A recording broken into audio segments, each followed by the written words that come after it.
Assalamualaikum warahmatullahi wabarakatuh. Salam sehat. Jumpa lagi di vlognya Kak Yusuf.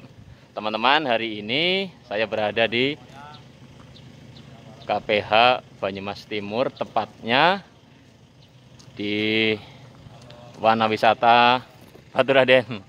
Ini ya.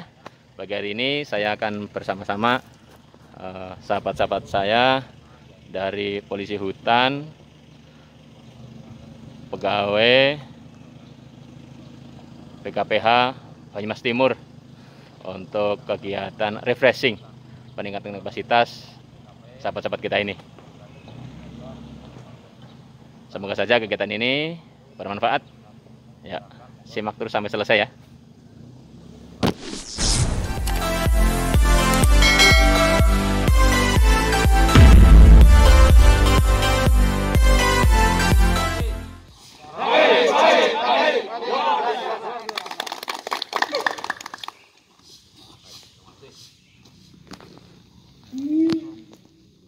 Lakukan respon dulu dengan cara dipanggil. Assalamualaikum, gitu ya misalkan. Boleh nuwun, ya, boleh aja. Atau mas, gitu boleh ya. Tuh, kalau dengan respon suara sudah tidak bisa, maka kita dekati dengan respon yang kedua adalah respon sentuhan. Respon sentuhan bisa jadi gini, mas bangun, boleh ya. Mas bangun, boleh. Itu dua tindakan respon, suara dan tindakan. Ketika dengan respon tindakan wis ora obah, maka kita kenali dengan cara berikutnya. Kita cek masihkah ada nafas. Kalau nafas tidak diketahui, masihkah ada nadi. Ya. Yang pertama dilakukan misalkan dari mana dulu? Kita cek masihkah ada denyut jantung misalkan ya. Jantung. Dengan cara bagaimana? Tempelkan telinga kita di dada korban. Dada sebelah mana? Dada sebelah kiri tempelkan. Nah. Next, tidak ada jeduk-jeduk. Kita pindah. Jam tangannya tempelkan di hidung. Nah, ya. Tempelkan jam tangan kita di hidung korban. Ya, kalau berembun berarti masih hidup. Kalau tidak berembun, bisa jadi mati atau kita cek lagi nadinya ya. Sini. Ini dicek denyut nadi karotis yang ada di leher ya. Ketika ngecek nadi itu harus betul-betul dicari berbagai titik ya Pak. Motivasi didorong ada mati boleh urung. Itu. Kalau masih ada nadi meskipun detak jantungnya udah lemah, sudah tidak nafas, tapi masih hidup itu. Ya, ini. Kalau sudah tidak ada semuanya, baru kita nyatakan meninggal dunia. Nah, ketika korbannya lebih dari satu, maka petugas harus melakukan tindakan skala prioritas. Prioritas tindakannya adalah utamakan dulu yang direscue, yang ditolong adalah korban yang luka berat, yang masih hidup dan luka berat. Kemudian yang kedua masih hidup dan luka ringan. Yang meninggal dunia itu paling terakhir, ya, yang paling terakhir. Ini ketika korbannya lebih dari satu ya Pak. Nah, sekarang ketika korban itu lebih dari satu, berdasarkan pengamatan patut diduga kalau memungkinkan korban ini masih bisa ngomong, lukanya parah tapi masih bisa ngomong, langsung tanyakan pertama kali adalah siapa pelakunya, ya. Siapa pelakunya? Yugo. Nah, terus set mati, harus ketemu jenengane Yugo, ya gitu. Gitu.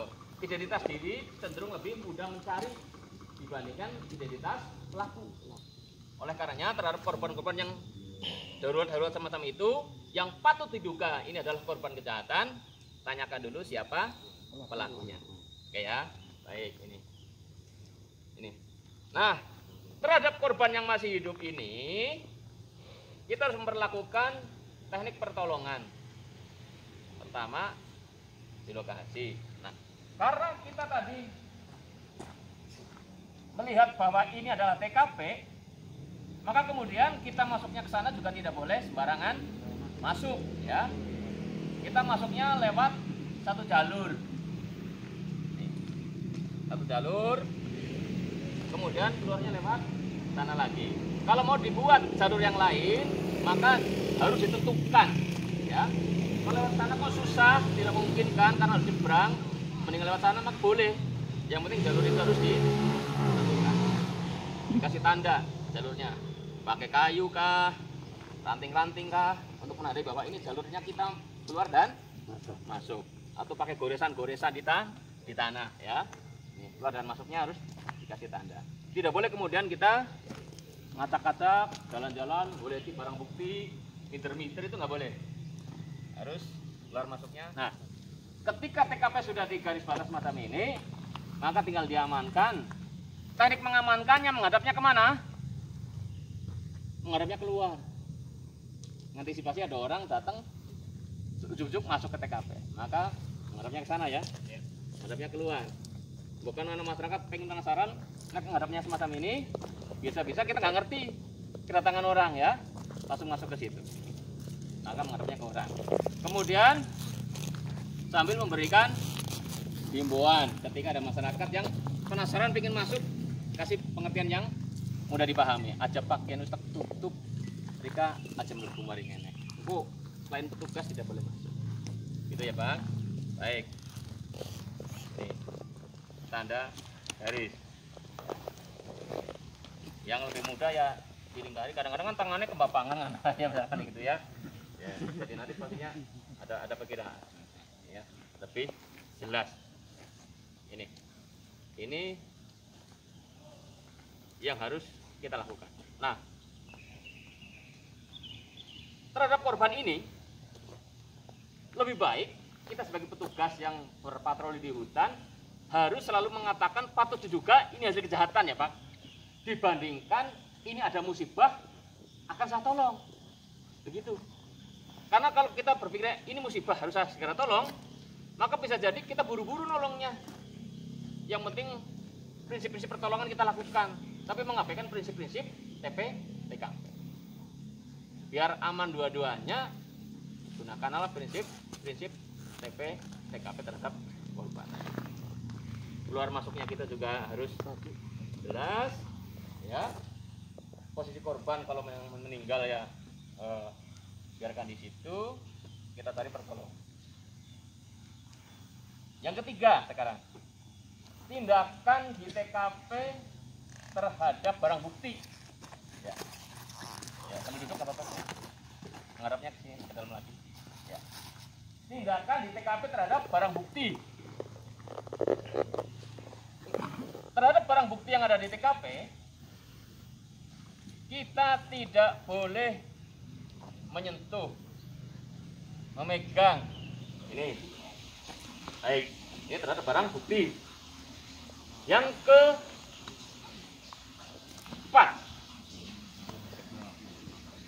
tindakan di TKP terhadap saksi. Apa yang kita lakukan? Ditanya nama lengkap, tinggal di mana, RT berapa. Iya, identitas berarti, ya. Ditanyakan identitasnya. Bagaimana cara mengetahui itu saksi atau bukan? Kita bisa dengan cara-cara bertanya. Jangan kemudian kita bertanya, Pak, siapa saksi ini yang ngurus kejadian nih? Jangan. Orang kadang-kadang cenderungnya menghindar untuk menjadi saksi. Barangkali bisa dirubah pertanyaannya, Pak, mau kejadian kepriwe, gitu, ya. Dipancing cerita. Nah, kalau di situ ada 1, 2, 3 orang, biasanya ada orang yang paling jelas menerangkan. Itu patut diduga sebagai saksi. Nah, setelah dia cerita pang secara mendetail dari peristiwa pertama sampai terakhir, baru kita tanya, Pak, tahu namanya siapa, bin siapa, alamatnya, umurnya, pekerjaannya, ya. Secara sederhana untuk mencatat identitas kita menggunakan rumus NUPAL. NUPAL. N nama, U umur, P pekerjaan, A alamat. Bila mana kita mendapatkan pelaku tidak jauh dari TKP, segera amankan dan catat identitasnya. Lakukan yang ketiga adalah interogasi secara singkat. Yang pertama identitas tadi, yang kedua apakah betul Anda yang melakukan, kalau tidak dengan siapa Anda melakukan, ya, mengapa Anda melakukan. Nah, orang ngaku, orang apa Pak? Tidak mengaku, dia hanya diam saja, tapi berdasarkan keterangan saksi itu adalah pelakunya, amankan, ya. Karena kecenderungan pelaku adalah 1000% tidak akan mengakui perbuatannya dan bahkan akan menutupi identitas dirinya, gitu ya. Nah, yang penting amankan, biar nanti tugasnya penyidik untuk membuktikan berdasarkan 2 alat bukti. Ini ya, nih, amankan, jangan dianiaya, nih, jangan dikeroyok. Nah, gue sepanut menyerah ya udah, jangan kemudian dilidiki gitu ya. Nggak ngaku nggak apa-apa, nggak usah dilidiki, yo, biarin aja.